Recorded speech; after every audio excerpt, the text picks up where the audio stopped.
तो आज इस वीडियो में हम लोग पढ़ने वाले ट्रेडिशनल क्लासिफिकेशन ऑफ अकाउंट। इसके हिसाब से अकाउंट जो है दो तरीके के हैं, पर्सनल और इम्पर्सनल। पर्सनल में आपकी कौन कौन से आगे, नेचुरल, आर्टिफिशियल और रिप्रेजेंटेटिव पर्सनल अकाउंट। इम्पर्सनल में आपके आगे रियल, नॉमिनल।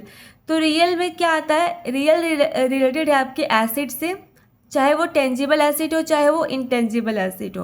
और नॉमिनल आपके रिलेटेड है एक्सपेंसेस से, लॉस से, गेन से और रिवेन्यू से। ठीक, रियल अकाउंट को ऑलवेज एट द एंड आपको क्या करना पड़ता है, बैलेंस करना पड़ता है, क्योंकि उसको अगले साल जो है कंटिन्यू किया जाएगा, आपको इसको क्लोज करने की ज़रूरत नहीं है उस।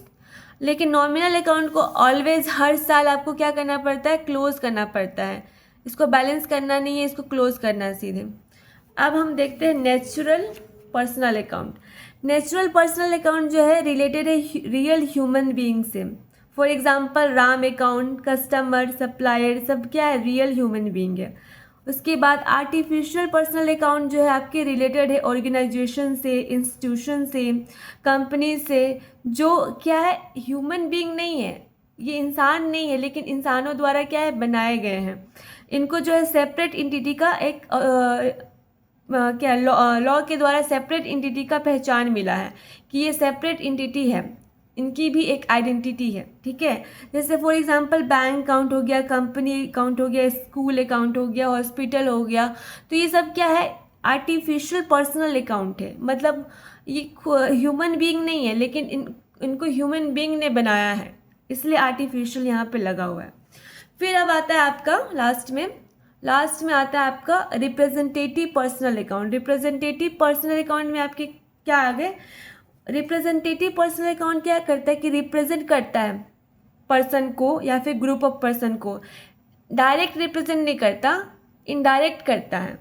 किसको रिप्रेजेंट करता है, who payable to and receivable from, जिनको पेमेंट देना है या पे पेमेंट लेना है, उनको क्या करता है, रिप्रेजेंट करता है। फॉर एग्जांपल यहाँ पे देखिए आउटस्टैंडिंग रेंट, एक्रूड इनकम। तो ये आउटस्टैंडिंग रेंट यहाँ पे किसी पर्सन को नहीं बोल रहा है कि हाँ मतलब पर्सन का नाम नहीं ले रहा है, बस आउटस्टैंडिंग रेंट मतलब बकाया है करके लिखा है। तो ये डायरेक्ट नहीं, इनडायरेक्ट रिप्रेजेंट करता है। ठीक, उसके बाद अब हम देखेंगे कि rule of debit and credit. Rule of debit and credit, सबसे पहले क्या है, पर्सनल अकाउंट। पर्सनल में क्या है, debit the receiver, credit the giver. इसमें एग्जांपल देखते हैं, Ram gives ₹100 to the business. Ram जो है 100 रुपये बिजनेस को दे रहा है। अब इसमें क्या हो गया, डेबिट क्या है, रिसीवर। रिसीवर कहाँ पे जाएगा, डेबिट में। तो रिसीवर कौन है, बिजनेस है, लेकिन बिजनेस की जगह हम यहाँ पे बिजनेस का नाम तो नहीं है, इस वजह से हम क्या लिखेंगे, यहाँ पे कैश लिखेंगे डेबिट में। और गिवर जो है क्रेडिट में जाएगा, तो गिवर कौन है, राम है, तो राम को हम क्या लिख देंगे, क्रेडिट। उसके बाद अब दूसरा है रियल अकाउंट। रियल अकाउंट में क्या रूल है कि debit what's comes in, credit what goes out. तो एग्जांपल के थ्रू समझते हैं, bought a chair for cash 200। अब चेयर जो है बिजनेस में आ रहा है और उसके बदले में क्या जा रहा है, कैश जा रहा है। तो यहाँ पे बोल रहा है कि डेबिट क्या है, डेबिट में क्या जाएगा, व्हाट कम्स इन। तो मतलब क्या आ रहा है, तो फर्नीचर आ रहा है बिजनेस में, तो फर्नीचर को हम क्या कर देंगे, डेबिट कर देंगे। उसके बाद फिर व्हाट गोज आउट क्या हो जाएगा, क्रेडिट हो जाएगा। तो क्या जा रहा है बिजनेस से, कैश जा रहा है, तो कैश को क्या कर देंगे, हम क्रेडिट कर देंगे। उसके बाद हम देखते हैं नॉमिनल अकाउंट।